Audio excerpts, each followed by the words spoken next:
ואהבת את אדוני אלוהיך לבב לבבך ובכל נפשך מה נשתנה הלילה הזה מכל הלילות שבכל הלילות. Maybe speaking English would make more sense. I have Jewish ancestry on both sides, going back as far as anyone knows. So most of my relatives are from the United States, but if you go back a few generations, they're mostly from Poland, Russia, a couple from Germany.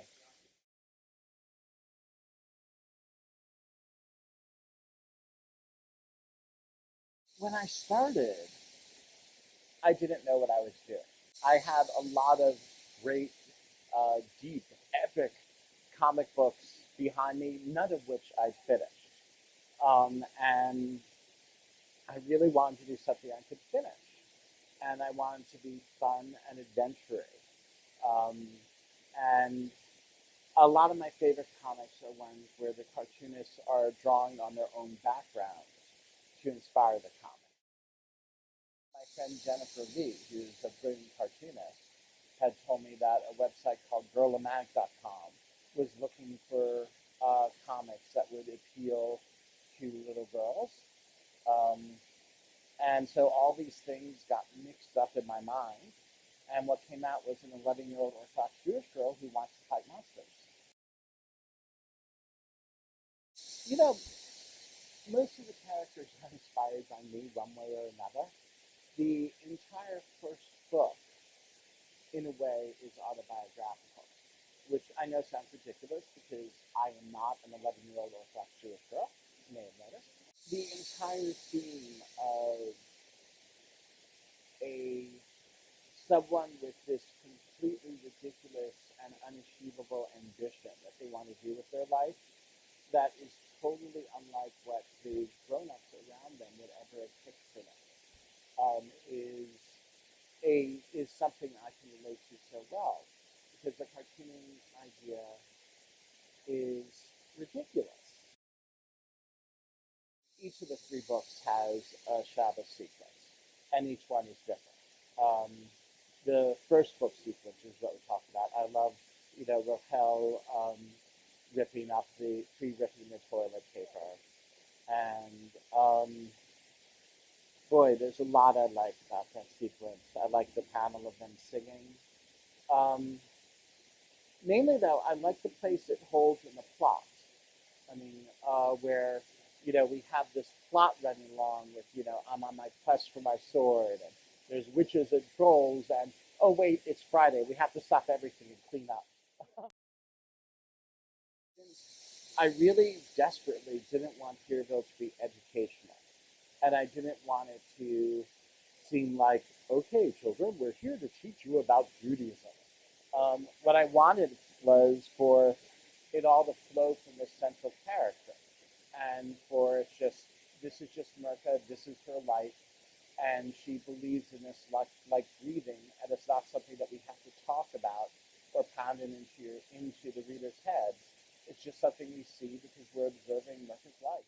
I didn't want there to be one way of being a Jewish girl shown in Hereville. I wanted Hereville to show that there's multiple ways that Jewish girls are and that they're all good. So I wanted Mirka, who is adventurous and in her own way rebelling against her culture, but I also wanted Giddle, someone who really wants this culture and is fits, and this is where is completely right for her. And I wanted Rahel to, as we find out a little bit more about Rahel's background in book three, but she is from the modern culture, uh, and because Truma was raised modern and had a daughter, Rahel, before she became Hasidic. And so Rahel is kind of um, more in touch with what's going on in the modern world than the other girls. One of the things I really like about doing Hugo, like one of the there's a lot of little girls that come with it. One of them is sometimes I'll do a book signing at Powell's or Barnes and Noble or something, and it's happened more than once that they're not I will notice in the back a modern Orthodox couple there with their daughter, or with their daughters.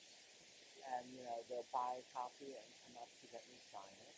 And um, it's certainly not that this will be the only comic she ever reads with a Jewish protagonist, but it will be one of the few ones, and maybe the only one with someone who's really shown embedded in the culture, rather than, I don't know, Kitty Pryde of the X-Men, who you might know is Jewish because she's wearing a Star of David, or the one in 500 issues of Fantastic Four where it's mentioned that the thing is Jewish. Um, and that's really a great pleasure for me. I mean, I feel Jewish. I'm interested in Jewish things. When I hear a voice with a certain lilt to it, some internal ear perks up, and I definitely feel a sense of being at home when I'm amongst Jews. Um, but um, and obviously, I enjoyed reading about it, studying it, writing about it. Um, but obviously, also, I'm not religious. I identify as atheist. So being Jewish is very important to me, but it's not a religion. And I couldn't describe how it's important to me, except there's always a sense of belonging.